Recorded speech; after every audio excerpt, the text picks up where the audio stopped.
population va opter pour Kadima comme candidat à président Seni, ils doivent se soumettre. Si réellement Bazana a une intention cachée, on se soumettre. Mais pourquoi Bazana s'opposer à Kadima? Pourquoi ils s'opposent? Parce que Bazana a un agenda caché. Malheureusement, nous sommes désolés. Et puis les 6 confessions, se laisser faire. C'est la voix de la majorité doit primer. Kadima qui a été désigné comme président Seni. Il faut dépolitiser la confession religieuse. Et là, qui c'est que la Seniko et Roulaka pour Nabatu Moroboye. Parce que ceux qui ont un intérêt caché dans la quantité, ils vont s'opposer à la désignation à Kadima. Vous avez 8 confessions religieuses. Selon charte Nabango, article 17 de l'Obiboyi, ils vont désigner Moutou à partir du consensus. Au cas où, et simbité, article 18 de l'Obiboyi, ils vont passer dans le vote. Vous mettez consensus et simbité. Vous passez dans le vote. Les 6 confessions vont désigner candidat. Mais pourquoi l'aider? Vous allez s'opposer pourquoi? Non, ils ont mensonge, papa. Tu vois, l'église catholique a candidaté qui a un monopole pour manipuler le peuple congolais. Il y a des Congolais qui sont avertis. Vous comprenez? Parce que si on manipule les innocents, les inconscients, ils ont sauté. Nous sommes avertis. Nous savons pour qui l'église roule. Pendant longtemps, pour qui on roule. Vous comprenez? Pourquoi on va faire la diversion? Je pense de tous ces candidats aux a présentés, les seuls qui ont une expertise dans la matière électorale, c'est Kadima. Il a eu à prester dans le Soudan, il a eu à prester dans la Tunisie par rapport à CV Naye. Leur candidat catholique a eu de côté, mais c'est Botoko. Il n'a pas à CVT, à une expertise dans la matière électorale. Mais vous voulez toujours nous imposer parce que Baba catholique. Non, Bati aventure, on a catholique. Personnellement, vraiment, je suis un peu déçu dans le comportement de 2 confessions religieuses, notamment la Senko et puis l'église du Christ au Congo, ECC, voulais-je dire. Parce qu'ils doivent comprendre une chose, que le Congo c'est un pays laïque. Congo, ils ont le monopole, il y a l'église catholique, il y a l'église protestante. Vous comprenez? Moi je pense que le Congo c'est un état laïque. Les évêques doivent comprendre que le Congo n'est pas une paroisse église catholique. Selon volonté na bango. Vous comprenez un peu ça? Moi je pense que tous ces alliés bakolizamboka na biso bo pesa bango monopole moko boye o bazo mériter na yangote. Comment voulez-vous? Vous avez 8 confessions religieuses. Vous avez un candidat qui diriger Seni. Les 6 confessions vont opter pour un candidat. Le Dewana Boboyi. Et vous voulez imposer les 6 confessions religieuses votre volonté. Et ça la mawapi. Avec Bazaba Nani à catholique dans ces pays. Bazaba Nani pour nous imposer leur volonté. Soyez le bienvenu, notre chef et l'ami internaute. Maintenant, sur Bazouli Bakoum, là, de nous suivre partout dans le 4 coins du monde sur votre chaîne, la meilleure chaîne du moment, Alvin BAP, la voix céleste de la télévision. Merci de la confiance sur Bossa Kabiso, toujours dans le magazine Yoka Base. Par rapport à l'actualité politique, j'ai le réel plaisir de recevoir pour vous le président Marcel Nani Tokobeta Masolo. Par rapport à l'actualité politique, restez vraiment branchés, ne zappez pas, parce qu'il y a vraiment de graves révélations et Batami Nakatamboka Nabiso. Makambo Seni beaucoup quand on vraiment rester branché par rapport à mafia aux autres les armées Nabiso na arrestation tellement belé. Merci na bakina so soutenir Nabiso na appel Nabino et dans tellement kitoko. Merci na yo l'infatigable fel de Cheo le mouton des peuples congolais na tous les problèmes il y a importation exportation yo olinyo so mamutu kana na kati ya Dubaï. L'agence FBS Service Transit, ils ont pour aider les Congolais à Congo, Kinshasa, les Congolais à Brazzaville, partout les 4 coins du monde. Beaucoup de vraiment contact, on a résoudre les problèmes de l'Union, sur le Mami tout Canario, pour que le visa et de Dubaï en temps réel. Merci à H11 M. Biberon pour notre effort, ils ont comme la biso vraiment merci qui toko mingi. Est-ce comment de si ma caméra qu'on fait la chapeau de la nangaï? Mon invité le président Marcel Tokobeta Masolo. C'est la toute première photo de magazine Yoga Base dans le ça Mbote mais c'est les journalistes. Moi bon, je me nomme Marcel, le président Marcel, il y a un sénateur, il y a IDPS. Après Sibino Mbote Balandina Bisso, il y a Toloba, la magazine Yoga Base. C'est la première fois dans la chaîne où je crois. La Maramamboka, vous allez décider, vous allez vraiment très très satisfait. Voilà, le Monamboka, à niveau de Seni, babimisaki président Kadima oyo sali mbutu na mboka ba confession religieuse c'était 8 confessions religieuses c'était prévu ba voter mais si ce qu'on ba voter qui tout le monde ba ndeko ya catholique pe ndeko ya protestant bazaya ko silika et 5 so ba zonga tout na deuxième fois pour te ba misa candidat ya sika par rapport ya mbutu na kati ya confession religieuse yo mona mboka ko lobani par rapport à ce sujet. Personnellement, vraiment, je suis un peu déçu dans le comportement de deux confessions religieuses, notamment la Senko et puis l'église du Christ au Congo, ECC, voulais-je dire. Parce qu'ils doivent comprendre une chose, que le Congo c'est un pays laïque. Congo, ils ont le monopole, il y a l'église catholique, il y a l'église protestante. Vous comprenez? Moi je pense que le Congo c'est un état laïque. Les évêques doivent comprendre que le Congo n'est pas une paroisse église catholique. Oh, bando pesa ba loi na bango selon volonté na bango. Vous comprenez un peu ça? Moi je pense que tous ces alliés bakoliza mboka na biso bo pesa bango monopole moko boye oh bazo mériter na yangote. Comment voulez-vous?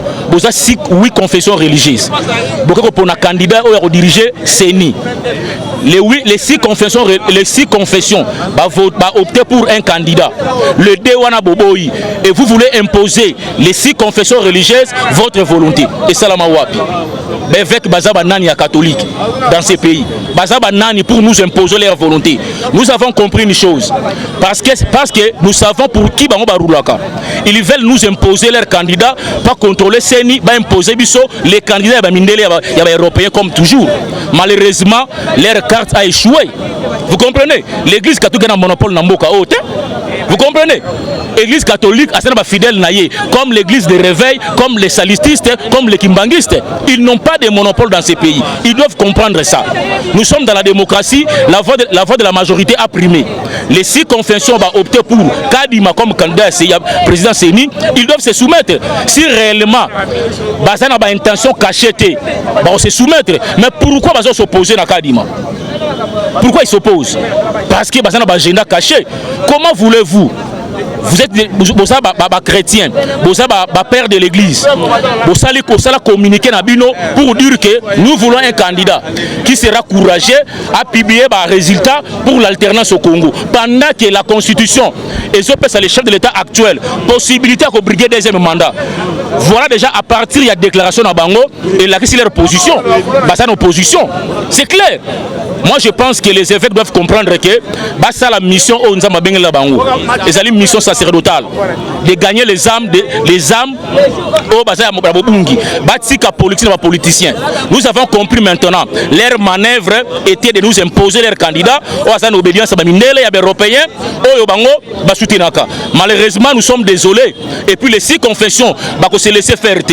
C'est la voix de la majorité doit primer bako Lekisa Kadima qui a été désigné comme président CENI. Mais quand tu parles de tout ça, est-ce que tu penses vraiment que le dans la confession religieuse politique peut commis que comme on a la politisation comme la casse dans Christ? Moi je pense au lieu à dépolitiser CENI, il faut pas dépolitiser la confession religieuse. Et là qui c'est que la CENICO et Roulaka pour n'abattre Moroboye. Parce que ceux qui ont un intérêt caché dans la quantité, ils vont s'opposer à la désignation à Kadimate. Vous avez 8 confessions religieuses. Selon charte Nabango, article 17 de l'Obiboui, ils vont désigner Moutou à partir du consensus. Au cas où, et simbité, article 18 de l'Obiboui, ils vont passer dans le vote. Vous mettez consensus et simbité. Vous passez dans le vote. Les 6 confessions vont désigner candidat. Mais pourquoi l'aider? Vous allez s'opposer pourquoi? Non, ils ont mensonge, papa. Tu vois, l'église catholique a candidaté qui a un monopole pour manipuler le peuple congolais. Il y a des Congolais qui sont avertis. Vous comprenez? Parce que si on manipule les innocents, les inconscients, ils ont sauté. Nous sommes avertis. Nous savons pour qui l'église roule. Pendant longtemps, pour qui on roule. Vous comprenez? Pourquoi on va faire la diversion? Je pense de tous ces candidats aux a présentés, les seuls qui ont une expertise dans la matière électorale, c'est Kadima. Il a eu à prester dans le Soudan, il a eu à prester dans la Tunisie par rapport à CV Naye. Leur candidat catholique a eu le côté, mais c'est Botoko. Il n'a pas à CVT, à une expertise dans la matière électorale. Mais vous voulez toujours nous imposer parce que Baba catholique. Non, c'est une aventure, on est catholique. Est-ce qu'il y aura une chose favorable vers Nabango pour aider le peuple congolais? Si ça ne dépendait que de moi, chef Yamba Bangoti.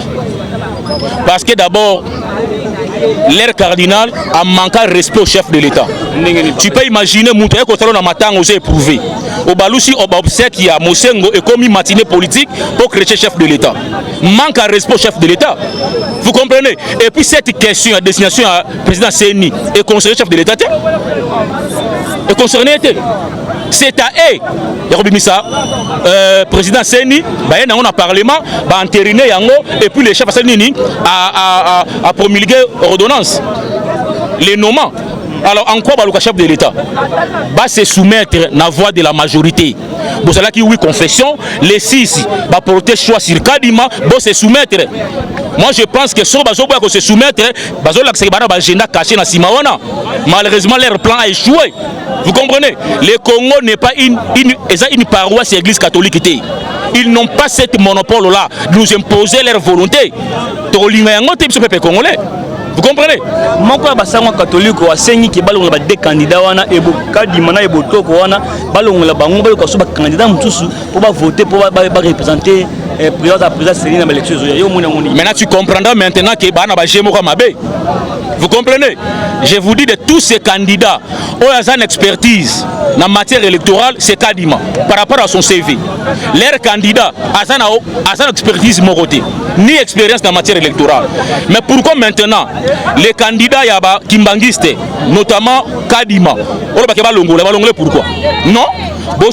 Candidat na bine botoko, toké na élection, c'est tout, c'est simple. Va se soumettre, moi je pense. Va manipuler les esprits faibles. Vous comprenez? L'église catholique joue pour leur maître. Qui est le maître? Vous comprenez? Les Européens. Vous comprenez? Parce que comme les Européens, Barata a imposé le président en 2018, maintenant Lingui va gagner Séni pour faire passer leur candidat en 2018. Pardon? Vous comprenez? Et là, sur la déclaration c'est clair, ça se justifie. Comment vous la confession religieuse? Vous êtes censé être indépendante, vous êtes neutre, mais vous optez pour nous voulons un président Séni qui a proclamé alternance en 2023. Pendant que l'élection de l'État, la Constitution de la possibilité de briguer des mandats.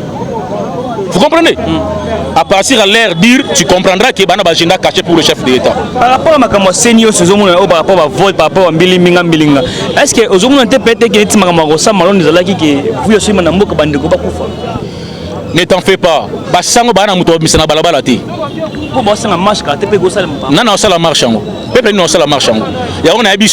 C'est un groupe des inconscients, un groupe des ignorants parce que les peuples avertis que nous sommes, pour qui vous comprenez? Les peuples congolais debout. Nous aussi, tout ça la marche pour nous soutenir le candidat Kadima, désigné par les confessions religieuses. FCC Joseph Kabila en colère à Siliki Balobi. Complot na Séni basangani banemi mulana basepelité par rapport à désignation ya Kadima par rapport à Bango pour le Bani. Je pense que FCC faut pas na Sonia refondre le mboka oyo. Ils doivent se taire, bande d'aventuriers, ils doivent se taire. Ils ont détruit ce pays. Peut-être babosani na 2006 ba pone na biso malumalu. IDPS toboya yango ba bisa biso nini. Les trains avancent hein? Vous comprenez? Ils doivent se taire ces voleurs-là. Ils ont pillé ce pays pendant 18 ans. Ils n'ont pas de leçons à nous donner. Bato FCC. Ils n'ont pas de leçons à nous donner. Vous comprenez? Batricha l'élection en 2006, 2011. Vous comprenez? Baba modèle.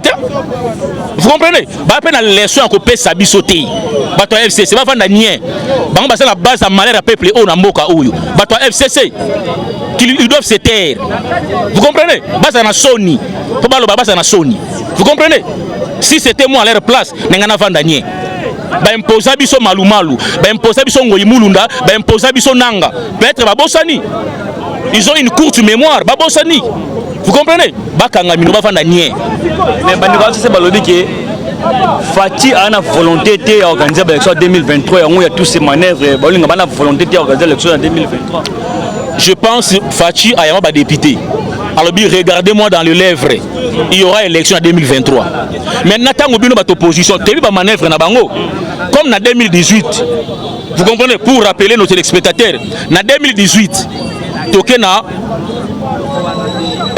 dialogue interdiocésain na bango ya catholique wana les sango babenga président na biso Jean-Marc Kabunda na CG Kabuya pour leur dire que bokende ba élection wana te batuna bango question soto boycotté ba élection alternative nini bo wana ngo bazanga biloko koloba tebi ba manœuvre basalaka wana vous comprenez alors lelo oyo bazoboya balobi que non baboyi loi électorale wana ba proposaki tant bozo boya mais de l'autre côté bozo imposer que élection en 2023 tebi ba manœuvre ba olinga bazo linga to ke na dialogue po batuna bango ba kote na kata batu nous connaissons leur jeu. Vous comprenez? Parce que leur candidat ba libanda masolo ba olinga ba distraire biso to ke na dialogue po ba candidat na bango malheureux ba kota na masolo c'est ça leur plan. Malheureusement aussi mbaté toke na élection Félix a rebattre bango nyonso ata basali coalition bango nyonso wana ba voler wana a rebattre bango na élection en 2023. Merci. Lelo mon président Mbosso donc ça qui bango tout ba kutana lelo les 30 bazonga ba kutana pour être basangana ba bimisa candidat na bango to ba misa candidat ba voter pour être ensemble national ba promulguer. Mais mutu qu'est-ce qui se passe entre les confessions religieuses et mutu politique et côté makamango est-ce qu'il y a bato basimana bango lelo kutu bakoti entre eux mais mutu qu'est-ce qui se passe mon amour? Président Mbosso a opté la voie de la sagesse. Il n'a pas voulu aucune précipitation. Alors bibo zonga pour trouver consensus entre les confessions religieuses. Bakutani lelo les évêques comme d'habitude catholiques na ba petit bisina bango SCC balingi ba imposer la majorité aux ezali volonté na bango et les 6 autres ba refuser yango bakabona quai de poisson comme bakabona quai de poisson dans la démocratie la voix de la majorité doit primer c'est ça le problème c'est ça la démarche les sango batiko distraire biso la voix de la majorité doit primer les 6 confessions ils ont désigné un candidat à la personne de Denis Kadima c'est lui qui sera le président Seni. Vous ne trouvez pas de ce problème, la gravité, problème peut-être il y aura des morts comme tout. Il n'y a pas de gravité, mais ne vous en faites pas. Sango azana mutobisana balabala te. Je vous dis que les inconscients balandaka bango ba muké par rapport à biso peuple auto bana balabala. Bango ba bifo enzela te. Bati kokosa, bara mutobisana balabala te. Vous comprenez? Bara mutobisana balabala te. Biso to bana balabala, biso IDPS. Sango mutunyo bisana balabala. Bara mutobisana balabala te. Biso ba combattant, ba peuple congolais en général, to prendre acte la désignation de M. Denis Kadima comme président à Seni. Parce que vu son expertise, vu son expérience, to sepeli naye a dirigé Seni wana. Voilà. Mon amboka de l'opé ba susu bandwa FCC basiliki ba bandwa ya bana mboka ba ndwa Kabila, ba to ba kan Kabila basiliki ba lobby depuis coalition FCC caché Koufi mon amour Kabila si maso ta salaire mon côté na maboko ça veut dire que ndebo kabwana ye opimila pe mon salaire par rapport à ces propos au kolobani par rapport à propos il faut pas apprendre à être sérieux. Je pense que Kabila a retard il y a salaire il y a 6 mois mais ce nouveau gouvernement ça combien de mois c'est que c'est sérieux à la gouli abanda ko pesa Kabila salaire. Vous comprenez? Et est-ce que tu penses que le salaire à Kabila est important dans Mboka oui? Il a beaucoup d'argent. Alors les pauvres Congolais qui sont des chômeurs dans Mboka oui. Oh bah j'aurai salaire ti. Kabila qui a beaucoup d'argent. Il est un homme fortuné. Salaire à Kabila pour occuper Bango que souffrance à peuple congolais. Voilà des gens que nous avons comme des politiciens dans Mboka ou à FCC. Ils doivent avoir honte pour la bêtise moussoussou. Peuple a souffrir, a coupé la misère, il salaire à Kabila. Lui qui est 1 milliard, ce n'est pas normal mon frère. Il doit apprendre à être sérieux. Vous comprenez? Voilà mon amour, nous sommes toujours dans le magazine Yoka Base. Le lot Fatih Beton Balobi. Maintenant, comme dans Bokonzi, bien négatif. Instabilité Zali, bien réussi la tête. Tisikoyo, si on va battre la bilan, ils sont négatifs. Fondamentalement, le bon amour, Kofi Olomide, ou Tiko, il y a parti politique qui a mon amour battu par rapport à propos de mon amour. Bobi sa Kofi avec ta musique. Avec ta musique, atika politicien. Vous comprenez? Moi je pense que pour que ça une telle affirmation, il faut être sorcier dans ces pays. Tshisekedi a hérité quel pays? Il a hérité pays où on a été à Nini. Ce pays a été détruit pendant 50 ans plus ou moins. 32 ans Mobutu, 18 ans Kabila. Et vous demandez Tshisekedi dans 3 ans par baguette magique comment s'est développé. Il faut être sorcier mon frère. Les pays qui a été détruit dans tous les secteurs. Vous comprenez? La corruption est installée comme mode de vie dans le régime à Kabila. Aujourd'hui, on m'a fait au sommet, au niveau de la justice, il y a armée, mafia. Vous pouvez imaginer. Tshisekedi avec Ozamboka qui détruit à tous les niveaux. Il se donne la peine. Il y a comme Samboka on a gouffre au Ezalaki. On a surface. Les lots quand il nous parle de guerre banini. Guerre au na est. C'est pendant 20 ans à Kabila na pouvoir. Mais aujourd'hui, l'Est, comment retrouver ma peine à Yango grâce à l'effort au chef de l'État. Oh, bon, bah, ça la Yangote. Vous comprenez? J'ai vu à Beni, na Babouati, Batoubaobi, na Baosepila, na Beni. Après 20 ans. Tout le monde dit que sala. Moi, je sais que les politiciens congolais, vous comprenez, a mal de positionnement pour se faire plaisir. Vous comprenez? Ben, fort au président de Sala, na Sala Yango Namboka. Vous comprenez? Tshisekedi signe y a bonne gouvernance. Et Zali a Kosala, il y a hôtel Misa IGF. Et elle signe y a bonne gouvernance. Faut que Bayango. Dans ces pays, tu es un ministre Namboka. Dans ces pays, tu es un militaire. Mais le ministre est en prison. Grâce à la gouvernance de Tshisekedi. On a traqué des voleurs, des ministres, des généraux qui croupissent dans la prison à minute. Grâce à la gestion de Tshisekedi. Il faut accepter, mon frère. Il faut être sorcier. Il n'a fait que 3 ans. Laissez-moi vous dire une chose. Moka Oyo est développé même dans 10 ans. Même pas dans 20 ans. Parce que le mal était profond dans Moka Oyo. Vous comprenez? Mais il est seul au moins par sa volonté politique. Mboka on a gouffré, on a surface. Le peuple congolais a retrouvé mon sourire. C'est ce qu'il fait. Il faut l'encourager. Il faut avoir ça à tous les niveaux. Vous comprenez? Il faut être sorcier pour pouvoir faire autre chose. Voilà. Mon amour par rapport à Mafia Lobby, tout le monde a une arrestation toujours dans la armée congolaise. La chose que nous avons dénoncé il y a si longtemps, avant la mafia continue toujours dans l'armée congolaise. Alors avec la gouvernance, qu'est-ce qui empêche, voilà, qu'est-ce qui empêche que sans être éthiquement coulé par rapport à la mafia? Laissez-moi vous dire une chose.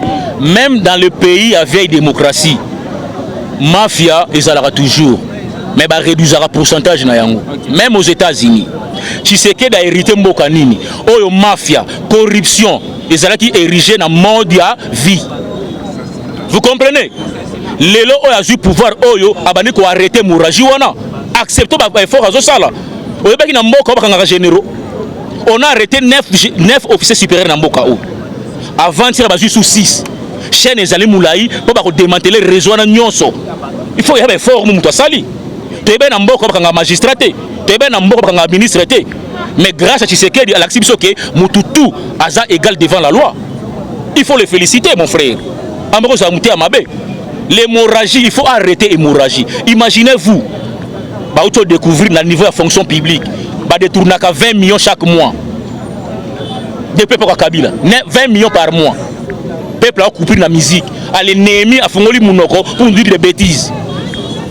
Vous comprenez? Alors, tout ça un peu sérieux dans Moka Oyo. Grâce à Yé, on a arrêté ces militaires. Grâce à Yé, tout le monde est ministre dans la prison. Grâce à Yé, tout le monde est même directeur dans la cabinet dans la prison. Et ça dit exemple, et puis signal le mot fort. Vous comprenez? Voilà, mon amour, aujourd'hui, IGF, de ça, IGF, mon bang. L'autre lundi, le discours de mon amour, Adolphe Mouzitou. Tu as dit que Fati, pardon, tu as dit que Fayoulou, Bautana Kabila Mikoleki Awa. Parce que Fayoulou, na kota la Fayoulou, kota la musique, baza batumoko. Mais quand on a propos à musique, on a comme que soutenir loi Tchani, on a musique, on a comme que soutenir peut-être Fati Béton. Est-ce que Ezali pour Azan pour ça Fati a soutenir en 2023 qui nous a IDPS dans l'élection, tout Azobanga que Yep a déjà moko IGF ko tapé nanda kunaye. Est-ce que par rapport à tous ces dossiers-là, comme un changement total, par rapport à ces dossiers, pourquoi est-ce que non, c'est la voie de la raison.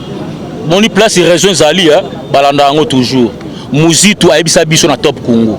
Tshisekedi c'est un homme sérieux, un homme honnête. Wana Mouzitou. Mutasinda égal bloc wana te. Mais sauf que les politiciens congolais, à cause il y a intérêt na bango égoïste, ala nakangambo la muka.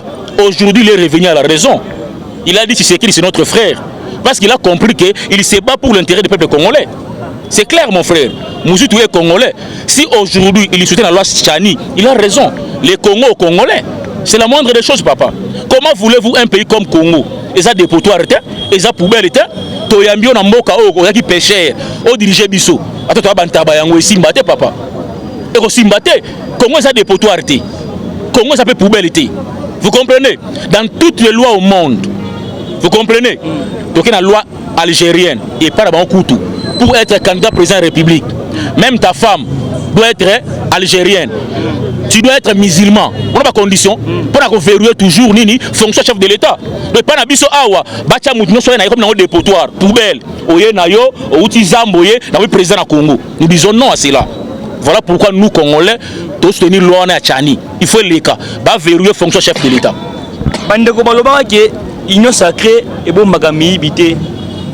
Est-ce que Koya ya Mounzitu Pemé na Fati alors que puité que ce IGF Koti bakanga pe Fati va protéger par rapport à l'union sociale gestion parce que balobi bato belé pe ke pas boma bato ayiba bambonga bato balobi pe ke te bandako bato so tongate par rapport à tous ces dossiers ko kanga mana Fati ça alors que puité que pas zo banga IGF batie maboko. Ce qui c'est pour ça qu'il est il s'est aillé na union sacrée, il s'est trompé d'adresse. Tu sais que dit union sacrée ça blanchisserie. Comme preuve, directeur de cabinet Lelo, il est croupi dans la prison. Conseiller Naye, va auto-saisir Ndaku Naye, Trifon Kinke Moulumba, Bachangon à vente aux enchères. C'est pour vous dire que ce qu'on a un esprit que non, il y a une blanchisserie au serveur Makala. Caméra est à Makala. Ce qui mesure est à Boulouana est allié. Ce qu'on a dit à l'État, Barokangaye a aucune prison. Union sacrée, et a blanchisserie. Voilà, mon amboka bandi bazona so tellement toujours na kati ya magazine yoka base babile tuno mutuna oyo mon amboka awa kitenge so kufi et humilité to moni mbala moko Bodé Mayo aye pour remplacer bon aye doit remplacer na poste wana. Est-ce que Libala INC IDPS ezakaka cash toujours en marche pour te dire que Billy Kamba le pena Bodé Mayo ba na lisusu te comme si Bodé Mayo côté la IDPS Billy Kamba la baragete yé soutien sous parti politique na bangote ne bakanga vite Kamé peut-être yé pas c'est pour la poste au permis na Fati. Qu'est-ce que tu peux expliquer à toute personne bazula na yo belé sur la télévision avant? Mais jusque là coalition na biso na INC a toujours au beau fixe, sauf que l'immaturité politique mo na niveau secrétaire na bango, il a voulu faire croire aux gens qu'il y a une politique le Kabatunyon. C'est ça le problème. Ces secrétaires-là qui vous faites allusion là, Billy Kambale, il était ministre, non? Lorsque Kamere est arrêté, il était ministre. À ça la déclaration de mon côté, parce qu'il protégeait son fauteuil. Comme Balongole na poste, maintenant il est revenu pour nous accepter qu'il y a Kamere Mingi. C'est l'immaturité politique. Politique, ça là on a des motions, des motions, état et limité. Vous comprenez? Voilà pourquoi Mayo attaque un vieux politicien à recadrer qui Billy Kambale. Autrefois, lui, Billy Kambale, il disait que non, problème, il y a caméra, tu sais que n'est pour rien pour ça. Dans la dernière fauteuil blanc, et pas Jean-Marie Kassamba. Mais il est revenu lorsque Balongo est ministre pour faire des déclarations tapageuses, pour le populisme. Vous comprenez? Je suis désolé. Par rapport à choix, on a un pouvoir discrétionnaire, il y a chef de l'État. À cause de comme conseiller, il faut dépendre de vous comprenez? Il n'y a pas de commentaires à faire là-dessus. Il faut dépendre du chef de l'État. Il y a un choix de bateau pour accompagner comme l'action de Yazosal. Voilà, juste pour clôturer l'émission, il y a une question souka. IGF le qui est dans Katanga. Bagé ko sala audit par rapport à gestion ya mon amoka Moïse Katumbi. 2007 à 2015. Est-ce que tu penses vraiment que c'est le bon moment où c'est IGF a dans Katanga la gestion ya période douana? Si on a maman qui est prison pour écarter l'élection 2023 parce qu'il actuellement l'opposant rival ya Fatina de l'élection 2023 ils ont mon Moïse Katumbi. Expliquez moi non ils ont batunde bazo kanisa za bongo IGF na Katanga même na Kolwezi au Kino à la banquette na izaka na Katanga te bandoli ma pesa connotation politique. Ce n'est pas ça. IGF faisant pour la finance publique ya mboka. Même ceux qui ont géré le pays par le passé, IGF fait la banquette naie, audit naie. Chose qui impliqué na vol, na détournement, tu seras arrêté. Balinga kolatsa IGF couleur politique ité. Vous comprenez? Il azana pour na Katumbi, Katumbi Salini. Il y a azana Kolwezi, même sur la Kolwezi. Katumbi gérera Kolwezi. Je ne pense pas. batika kopesa connotation politique wana akosala audit na ye na ba gestion nyonso passé oh non ça impliqué na malversation financière na vol na détournement ça l'arrêter y compris Katumbi na Jekamine Katumbi na Gérard Jekamine non bato batika kopesa biloko wana connotation politique et puis pour dire que Katumbi a adversaire à Félix c'est faux. Katumbi ne fera pas alors ça la face de la félicité non on voter bon on a raté popularité il y a football mais la politique est différent. Vous comprenez? Naïbisa Rabatou, so bolingi botala bien politique à Congo. Tshisekedi, c'est qu'on a pouvoir en adversaire politique. Vous comprenez? Parce que tous ces leaders, bah leaders régionaux. Mais Tshisekedi est un leader national. On a différence. L'IDPS, toujours 4 décennies pour nous implanter l'IDPS dans toutes les provinces en Moka. Mais tous ces leaders, Moïse, Bemba, les leaders régionaux. On a différence. Voilà. Mon amour, juste un dernier mot.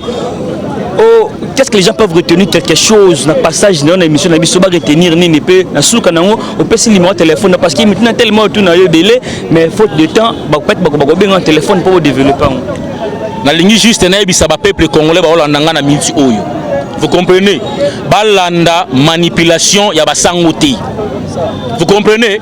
Balanda manipulation basangote comme dans le temps. Basango basana monopole ya ko imposer biso volonté na bangoté. Le Congo n'est pas une paroisse et église catholique. Okay. Vous comprenez? Basana qui 8 confessions, les 6 ont désigné un candidat, c'est lui que nous allons soutenir. Vous comprenez? Ba ko imposer biso volonté na bangoté. Ba imposer volonté wana na ba paroisse na bango. Na ba Saint Kizito, na ba Saint Bernard, boy bisambongo. Congo c'est la paroisse ya catholique. Biso Congolais, nous sommes derrière les 6 confessions religieuses et nous soutenons ces candidats qui ont désigné qui Denis Kadima, vu son expertise, vu son expérience en matière électorale. Voilà ce que je peux dire. Numéro de téléphone, numéro de téléphone, plus 243 81 52 99 123. Merci président Marcel, merci na base Nebo ya Bibiso, merci na batinyoso ya ki liboso éternellement pour na biso. Toujours na kati magazine yo ka baso betara masolo toujours ya mboka awa football ko ka ngote musique té awa ndé politique par rapport à tout ce qui se passe dans les pays bokozongo. Merci na yo Jo Kitenge Mobali, merci na yo la Redo mais c'est propre. Merci na yo Jo Sobs, merci na yo Beni Kalona. Merci pena papa Lomi toujours Congo lisanga bien Lomi. Batinyoso bolinga magazine yo ka base aller écouter la chanson Mama Congo lisanga bien Lomi, c'est la chanson patriotique. Merci na Edge Commande Sima caméra de lobby. Bye bye. Aïe pour remplacer, bon Aïe doit remplacer na poste wana. Est-ce que Libala INC IDPS Ezakaka cash toujours en marche pour te dire que Billy Kamba le pena bodo mo ba na lisuté comme si bodo mo ya côté la IDPS Billy Kamba la baragete yé soutenir tout parti politique na bangote ne bakanga vite kamé peut-être yé passer pour la pour na poste o permis na fatigue. Qu'est-ce que tu peux expliquer à toute personne qui na yo belé sur la télévision avant? Mais jusque là coalition na INC a toujours au beau fixe. Sauf que l'immaturité politique, il a le niveau secrétaire Nabango, il a voulu faire croire aux gens qu'il y a une politique au Kabatunion. C'est ça le problème. Ces secrétaires-là qui vous faites allusion là, Billy Kambale, il était ministre, non? Lorsque Kamer est arrêté, il était ministre. À ça la déclaration de mon côté, parce qu'il protégeait son fauteuil. Comme Balongole na poste, maintenant il est revenu pour nous accepter qu'il y a Kamer Mingi. C'est l'immaturité politique. Politique parce que là on a des motions des motions état et limité. Vous comprenez? Voilà pourquoi Mayo attaque un vieux politicien à recadrer qui Billy Kambale. Autrefois lui Billy Kambale disait que non, problème il y a caméra, tu sais que n'est pour rien pour ça. Dans la fauteuil blanc et pas Jean-Marie Kassamba. Mais il est revenu lorsque Balongole est ministre pour faire des déclarations tapageuses pour le populisme. Vous comprenez? Je suis désolé. Par rapport à choix, on a un pouvoir discrétionnaire et chef de l'État. À cause de comme conseiller, il faut dépendre de vous comprenez? Il n'y a pas de commentaires à faire là-dessus. Il faut dépendre du chef de l'État. Il y a un choix de bateau pour accompagner comme l'action de Yazosal. Voilà. Juste pour clôturer l'émission, il y a une question souka. IGF le qui est Katanga. Bagé ko sala audit par rapport à gestion ya mon amoka Moïse Katumbi. 2007 na 2015. est-ce que tu penses vraiment que c'est le bon moment où c'est IGF a côté na katanga ça la gestion ya période wana to ba lukanga kagete so ba moni na mbeba jite simbe maman qui est prison pour ba écarter l'élection 2023 parce qu'il ba lobby actuellement l'opposant rival ya Fatina de l'élection 2023 ils ont mon amour comme Moïse Katumbi expliquez bande wazo landa non eza batunde bazo kanisa eza bongo IGF na katanga même na Kolwezi au Kino à sala banquette na ezaka na katanga te bandoli mapesa ngo connotation politique ce n'est pas ça IGF faisant pour na kotala finance publique ya mboka même ceux qui ont géré le pays par le passé IGF au sala banquette na ye ba audit na ye chose qui impliqué na vol na détournement tu seras arrêté balinga kolatsa IGF couleur politique té vous comprenez il azana pour na kolanda Katumbi te Katumbi basalini ya azana Kolwezi mso na Kolwezi Katumbi gérera Kolwezi je ne pense pas batika kopé sa connotation politique wana akosala audit na ye na ba gestion nyonso passé oh non ça impliqué na malversation financière na vol na détournement on va l'arrêter y compris Katumbi là j'ai Kamine Katumbi gérera j'ai Kamine non bato batika kopé sa biloko wana connotation politique et puis pour dire que Katumbi a adversaire Félix c'est faux Katumbi ne fera pas à ça la face de la félicité non on voter bon on a raté popularité il y a football mais la politique est différent vous comprenez na yebisa rabatu so bolingi botala bien politique à Congo Tshisekedi c'est qu'on a pouvoir à adversaire politique té vous comprenez parce que tous ces leaders ba leaders régionaux mais Tshisekedi est leader national on a différence l'IDPS toujours 4 décennies pour nous implanter l'IDPS dans toutes les provinces en Mboka. Mais tous ces leaders de Moïse, Bemba, les leaders régionaux. On a différence. Voilà. Mon amour, juste un dernier mot. Oh, qu'est-ce que les gens peuvent retenir quelque chose dans le passage dans l'émission Nabiso va retenir ni peut dans sous canaux on peut se numéro de téléphone parce qu'il maintenant tellement tout dans le délai mais faute de temps bah peut-être un téléphone pour développer.